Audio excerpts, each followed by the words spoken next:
Ngayon, kanina, baka nakita nyo, may lumabas na balita na hinost ni FL, Ma'am Lisa, FL,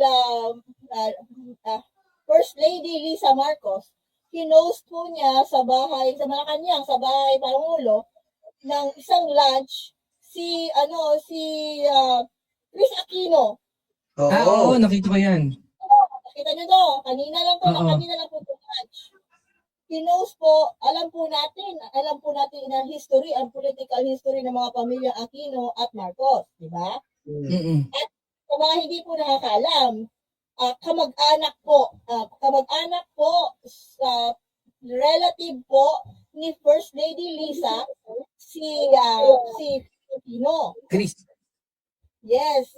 Bali, tinuturing mga apo, tinuturing mga pamangkin ni First Lady Lisa yung mga anak ni Chris Aquino. Kasi meron sila sa family, basta meron silang connection, mag-relative sila. I don't think hindi lang ako aware kung gaano sila ka-close or ka-distant, but I'm pretty sure na meron silang mga family relations or relative sila. And to think, ito, galit na galit pa rin ang mga DDS nung nakita nila tong picture na to.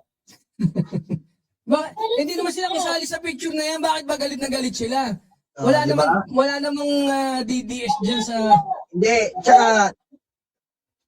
tsaka kung pag-uusapan natin talaga, tol, ate, tsaka pare Marat Boy, yung kapatawaran, makikita mo talaga sa Pangulo natin eh. Yun yung, yung repentance ba tawag doon? Tama ba? Yung na, paano ang tawag natin, ma'am? Yung parang ano lang siya ba? Mabait talaga siya. Mabait siya eh, no? Mabait talaga si PBBM. Ang sabi ng mga DDS dyan, no? Sabi nila dyan, imbis na tingnan nila yan in a good way, tinignan nila yan, kain tae daw. Kain suka, kain yan. Ganyan yung kanilang mga comment. Mahirapan talaga silang tanggapin yan. Kasi, di ba, si PBBM kasi ngayon, yung parang diskarte ni PBBM parang walang kulay eh, di ba? Even yung mga DDS before, ipapasok niya sa gabinete niya. Sir Niolo, ano pong type para i-type nyo po TPL4, hindi po TLP, hindi nyo Hanapin po ninyo sa FB search, i-type po ninyo The Political Labandera 4.0. Igawa ko na nga yung ano po te. Gawa ko yung mamaya, gagawa kita ng ng parang background na ganito. Ha? 4.0. Nandun po, bago po yung... Hindi, ilagay na lang natin sa description, Paul. Kaya nga sa description, nalagay natin. Pasensya na po doon sa mga naghahanap ng TPL3. Wala na po yung page na yon kasi tinake down po ng Meta dahil inakusahan po ako ng Meta na ginagaya ko yung sarili ko. So, wala tayong ibang magawa kundi gumawa na lang po ng bagong page pero yun, ganun pa rin po. So, kung kayo po ay mahilig magbasa ng mga mahahabang post, sige, punta po kayo doon. Pero ang magreklamo ay aking binablock. Wala pong tamad na... ayoko po ng mga tamad na hindi marunong ayaw magbasa sa page ko. So, kung kayo gusto niyo yung mga Nobel type, nandoon. Pagtsagaan niyo yung mga binabasa niyo doon. Hindi, tsaka sabi ko nga sa kanya, pare Banat Boy, napakaganda ng mga content niya, di ba? So, kaya di ba, nung sa Congress, ito daw pinag-iinitan siya nila Kipay, di ba? Oo, siya yung... bakit kami lang inaano nyo dito? Yung political na bandera nga. Special mention. Sabi ni Ami Palaruan, napakaganda nito. Having a forgiving heart is a blessed heart. Oo nga. Di ba? Sa totoo po mga kaibigan, mabait po ang presidente natin ngayon. Mabait. Wala po tayong masasabi. Hindi po siya kagaya ni Duterte na bastos. Tama. Hindi po siya kagaya ni Duterte na madaming babae. Oo. Hindi po siya kagaya ni Duterte na may mga anak na parang hindi na palaki na maayos. Kasi Tama. maayos yung kanyang mga anak, yung tatlo niyang anak na lalaki ni PBBM at saka yung isa, maayos po niya na palaki yung kanyang mga anak. Walang problema Saka tignan sa nyo na kanila. lang po Ate, dagdagan ko yan. Regarding anak, pare Barat Boy. Sige. Nakita niyo yung nangyari kay Governor? Inano si Bini? Oo. Oh, nakita niyo po yun. Kung narinig niya po yun, ito kwento ko lang po konti. Yung Governor po, sabi ni DILG Secretary na Uy, kung wait lang. hawiin daw Sorry. po ang NLEX, kailangan walang overtake sa kanya. Na-overtakein po ng anak ng Pangulo si Bini. Hinabol po ng bodyguard ng governor. Kinorner po si Bini, pinahinto. Nung nakita po yung lisensya Oo. ni Bini, kinuha yung lisensya po ni Bini. Oo. Pinakita ganon. Nung nakita yung lisensya, kumaripas po ng takbo. Kumaripas ng takbo sila. Nakita nila. At yung ngayon ang the following noon, pinatawag ni DILG John Vic Remulla yung mga tauhan na yun. Gobernador. Dinulpe! Oo, ginulpi. Yun po yung kwento ginulpi po. Kasi delikado po yun eh. Anak po yun ng presidente. At alam naman po natin na may active threat, sa totoo lang po, may active threat po sa mga buhay ng mga ating First family. Meron po active threat dahil sanhi po doon sa pagbabanta pa noong 2024 ni Vice President Sara Duterte. Barat Boy, ang tanong, paano kung anak yan ni Duterte na pinasarado ang Commonwealth? Ano yan? Bawas na bilang ng mga gobernador. Di ba? Natatandaan niyo po ba yon? Kung si Bini po, napaka mababang uri ng pagkatao kung umasta. Si Sara Duterte, pinasarado po ang Commonwealth, dadaan lang siya. Oo nga. Natatandaan niyo po ba yun? May breaking news si Heart Evangelista nagpapapansin kay Bong Suntay. Bakit? Nasa France, rumarampa walang bre. Oo nga, pag nakita ni Suntay ito, mamaya. Mag-iinit diba? na naman. Oo, mag-iinit na naman pag nakita ito.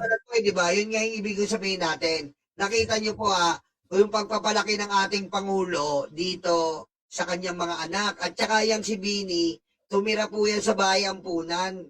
Kung alam niyo lang. Ito ba? Ay, hindi mo alam, pre, pinatira yan sa bahay Ampunan. Isang buwan. Oo. Alam niyo na, di ba, Nyolo na Sa Pinas. Sa Pinas. Di ba, Nyolo, na-meet natin last December si Bini? Ba't mo sinabi? Baka sabihin nila malakas tayo sa taas. Ampun lang tayo ni FL. Sino mas mataas sa inyo ni Bini? Magkasingal kami ni Bini. Matangkad si Bini. At siya yung sumama kay nung naglibot na si PBBM sa grounds sa Kalayaan para mag-greet sa mga bisita sa amin. Bini yung kasama niya kasi si FL nandun sa mga bata, dun sa malayo sa mga bata, nagdidistribute ng mga giveaways. Ang umikot si Bini at saka si PBBM. At ang bait ni Bini, mabait, di ba? Mabait siya. Grabe. Ang bait ni Bini, tol. Niyayakap namin Niyayakap namin. Tuwan-tuwa siya. Tuwa. Hindi, mababait talaga mga lahi namin Ang bait ni Bini. Biro mo yung pagpapalaking gano'n, pinatira sa bahay Ampunan ni First Lady tsaka ni BBM yun para maranasan niya yung buhay ng ordinaryong tao. Samantalang yung anak ni Duterte na si Pulong, pinatira sa bahay bata. Diba? Si Pulong pinatira sa bahay bata ni Digong para gasay ng mga bahay bata. Salita kayo! Tama! Bahay ng escort, bahay bata ng escort, gano'n. Yung nasa club.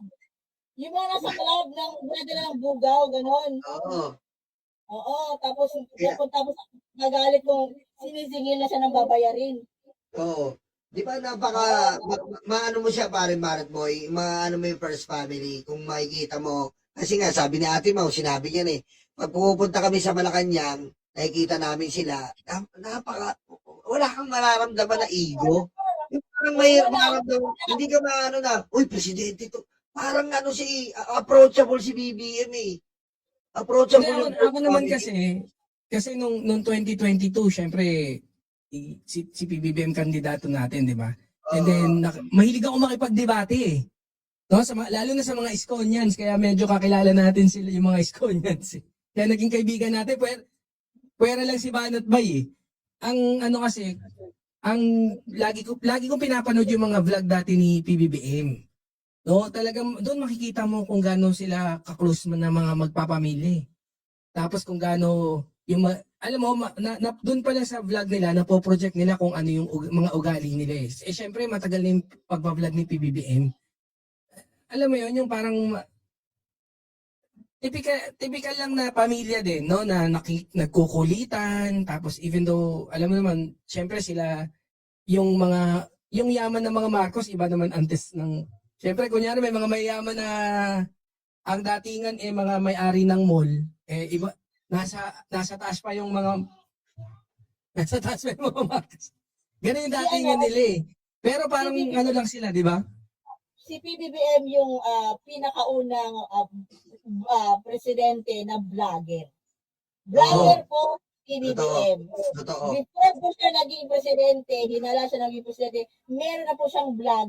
Yes. Correct. May vlog po si PBBM at doon po sa mga sumubaybay kay PBBM since 2017. 2017 pa siya 2017, 2018 nag-start na kanyang vlog. Wala po kayo bakitaan sa mga inaakusa na bangag siya. Wala. Wala nga. Wala talaga. Even nung Wala magkasama talaga. sila kunyari may mga vlog na magkakasama sila nila Senator Amy, mas mukha pang adik talaga siya eh. Yung amin. Si Amy, nakita ko rin na nakakatakot, pre. Parang mamamatay ka, parang ka sasaksakin, pre. Pag nakita mo, parang sasaksakin eh. Deadly weapon, illegal possession. Ano lang po, may picture si Manang Amy bago lang. Bago Oh. lang yung Senado. Napansin ko yung ilong niya parang na Wala na. na-dislocate. Oh, Baka nakyutan, may nakyutan sa kanya siguro yung no.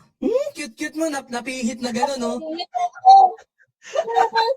Ano yung ilong niya ngayon? Parang na-disalign. Manang Amy, suggestion lang po, pakiulit po yung rhinoplasty. Pakiayos. Sino na ba? Sabihin mo, Manang Amy, kung nagmamadali kayo, mag-hair clip na lang po kayo, hair clip. Iyan niyo pa. Pakiayos po yung ilong kasi tabingi na, nakaganon na So, Totoo. Nakapakyo yung ilong. Oo. Basta meron picture. Hanapin mo yung picture na pinaka-latest niya na Senate niya na picture. Oh. Oh, ano naman sabi niyo dito? Pare, ayan. Bridge. Ikaw muna, ladies first. San Juanico Bridge, Senior, Palakay. si BBM, Patapat Bridge. Putik pare ka, galing ko lang niya, Patapat Bridge. Si Noy, Cebu Cordova Bridge. Si Duterte, Mount Kamuning Bridge. Hoy, may bago ng footbridge dyan sa Kamuning. Bias naman yan. Baka naman pinagawa si Duterte medyo maayos naman.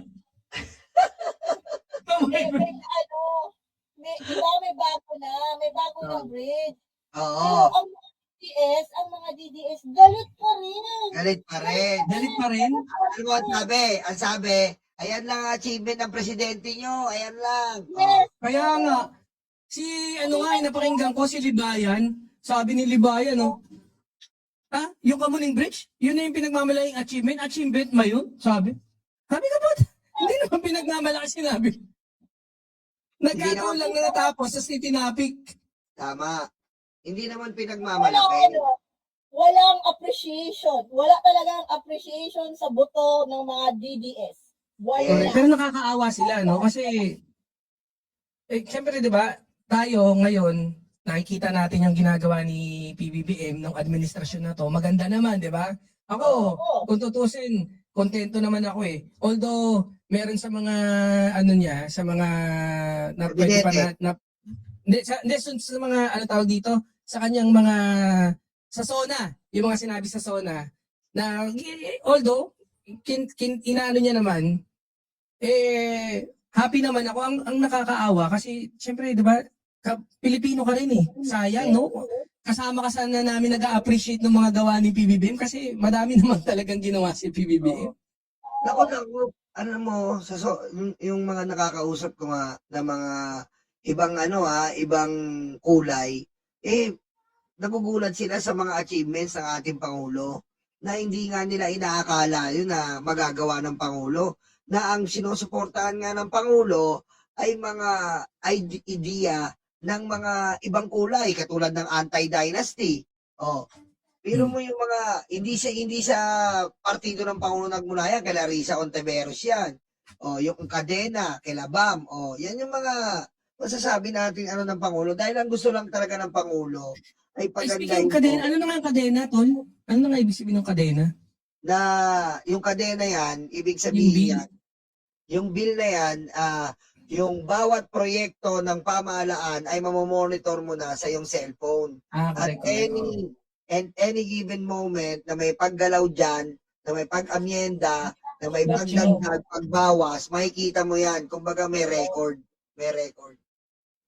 Hindi yan na-appreciate ng mga DDS. Hindi. Hindi nila yan, again. Hindi nila Yun na nga lang yung 20 pesos na bigas eh. Actually, Yes. ginawa lang yun ni PBBM, hindi naman para sa mga loyalista eh. Oo. Para dun sa mga DDS na Patay pero puto. wala pa. Oo. Hindi rin nila, alam ba ninyo na grabe ang progress, ang development sa agriculture natin. Sa agriculture na lang na hindi man inayos yun ng previous administration ni Duterte, di ba? Yung ating Pinabayaan, no? Inamin niya naman eh. Oo, alam naman natin na pinabayaan ni Digong ang agriculture. Ngayon, nakatutok po ang ating Pangulo sa agriculture, food security, economy. Hindi pa rin na-appreciate. Hindi pa rin na-appreciate ng mga DDS. Wala. Madami na po nga nakabenepisyo ng mga magsasaka na amnesty. Wala na silang bayad. Hindi na nagbabayad. Binibigyan pa sila ng titulo ng kanilang mga lupa ng mga sinasakahan kahit noong unang matagal na panahon. Malaking tulong ngayon na bigyan kayo libre. Yung hindi na kayo pababayarin sa inyong lupa, na kayo na yung magiging owner ng magsasakahan ninyo. Dual purpose yun Ma'am Maureen, alam mo ba? Yung pagbigay ng lupa, kasi alam ni PBBM na maraming mga potential na magsasaka, na mga anak na magsasaka na posibleng maging magsasaka sana. Unfortunately, ba't ka magiging magsasaka kung baon naman sa utang yung trabaho ng pagsasaka? Since kanila na yon, kanila yung kita, na-appreciate na nila na yung mga tumaas yung percentage ng mga potential na maging magsasaka. Kasi alam nila na may kita sa pagsasaka tapos kanila na yung lupang sasakayin nila. Ito pre, ate, ito pinapakita ko. Ate, ito yung pila sa Davao. Ayan, actually, tignan nyo po, live na live po yan, mga DDS, nakapila sa 20 pesos na bigas. Ayan Ayan Matina Crossing. Ayan Maagang ginagsa ng mga residente sa Barangay 74-A, Matina Crossing sa Davao City ang kanilang barangay hall. Kita mo, Matina. Dyan nakatira sila. Dyan yung nasasakupan nila Pulong, Matina. Ayan yung river na laging bumaba. Kita nyo? DDS talaga ang nakikinabang sa 20 pesos na bigas. Diba? Go. Ayo. Hindi, ang ganda niyan yung agriculture talaga, nakakatuwa, 'di ba? Pag biruin mo Pagsampa ni PBBM, parang walang ginagawa, di ba? After 1 year, after 2 years, nag-resign siya, may pumalit. Tapos pagkatapos ng nung 3 years, dinabas lahat, binayaran yung mga yung mga lupa na magsasaka. Tapos 150 plus na tawag dito? Agriculture products processing plants. 'Di ba? Ang lalaki. Establishmento, doon ka na magpapatuyo, doon ka na maggigiit ng bigas. Oo. 'Di ba? Ang ganda nun. Nagbigay pa siya ng mga equipment. Diba? Correct. Nagbigay siya ng equipment. Modern equipment po sa pagsasaka. Mm-mm. Oh, so, ang moral po ng mga magsasaka ngayong panahon ni PBBM ay mataas. Kasi alagang-alaga sila. Pero Correct. hindi po na-appreciate ng mga DDS. Kasi ang hinahanap po ng mga DDS ay yung war on drugs. War Oo. on drugs sa kanila. Doon sila na-stuck sa war on drugs. At ano nangyari sa war on drugs? Andoon na po sa dahig si former President Rodrigo Duterte. Oh, Wala nang droga. Bawas na, no? Ewan ko ba kung hindi po talaga siguro matatanggal ang droga dito sa Pilipinas. Pero nasa sa atin na po kung mas pagka-disiplina na lang. Diba? Pero last data show, Mamaurin Tolñolo, I think last data shows na nalagpasan na kung ano man yung mga na-retrieve, no, pagdating sa halaga ng mga nasawata, no, na droga, nalagpasan na. Noong 3 years ago, I think yung datas na alam ko is last year pa, na kung saan nalamang niya, ilang milyon na yung nalamang, no, pagdating sa pagdating sa volume. Ang nangyari po ngayon sa panahon ni PBBM, kung hindi nyo napapansin, ang Commission on Human Rights walang imik. Wala. Oo. Walang Correct. imik, hindi kaya nung time ni no? Wala pong imik ang CHR. Ibig sabihin, wala po ngayon, kung meron man, pero hindi ganun kagrabe nung panahon ni kumpara sa panahon ni dating Pangulong Duterte. Kasi nung time Binuhin mo, presidente, kakaaway mo si HR. yes. Ngayon wala. May marinig ba kayo sa CHR na umalma sa pamamalakad ng estilo ng war on drugs ni PBBM? Meron po, mga kaibigan. Meron pong war on drugs si PBBM. Pero yung war on drugs ni PBBM, bloodless. Wala po kayong maririnig na kagaya ng Kian de los Santos. Wala po. Walang ganon. Tama. Walang ganon. Meron po, pero hindi nyo malalaman kasi yun na, si PBBM magtrabaho. Tahimik lang. Yun talaga yung tahimik magtrabaho. Oo. Bakit lang yung resulta? Minsan nga, sobrang tahimik, nakakasar niya. Yun na, matahimik na, tapos mabait. Ano ba yan? Matahimik at mabait. Ano pa ba? Yun ang hinahanap natin. Oh, so, Hindi mo talaga kayang daling si PBBM sa laro mo eh. 'Di ba? Sinubukan siyang asarin ni Duterte. Pero hindi rin, 'di ba? Hindi mo kayang dalhin sa laro mo si PBBM. oo. Kasi ka lang. Ibang klase. Iba siya.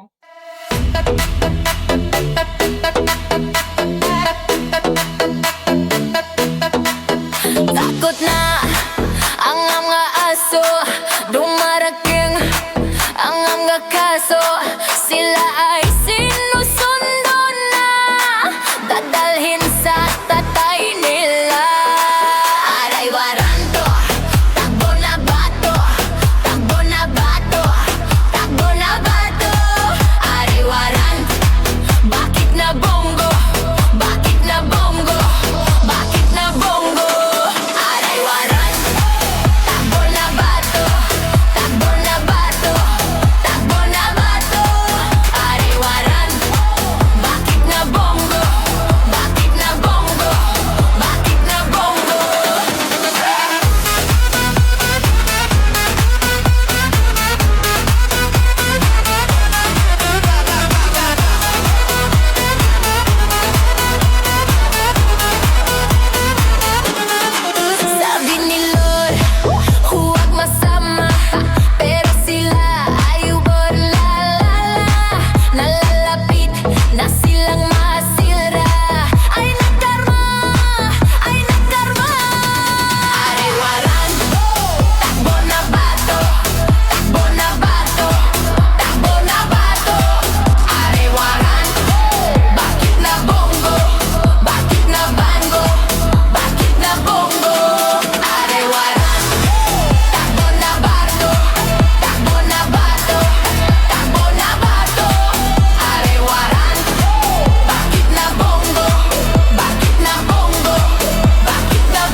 takluga, de, stanga-tanga, de, takluga, de, stanga-tanga, de, takluga, de, stanga-tanga, de, takluga, de, stanga-tanga.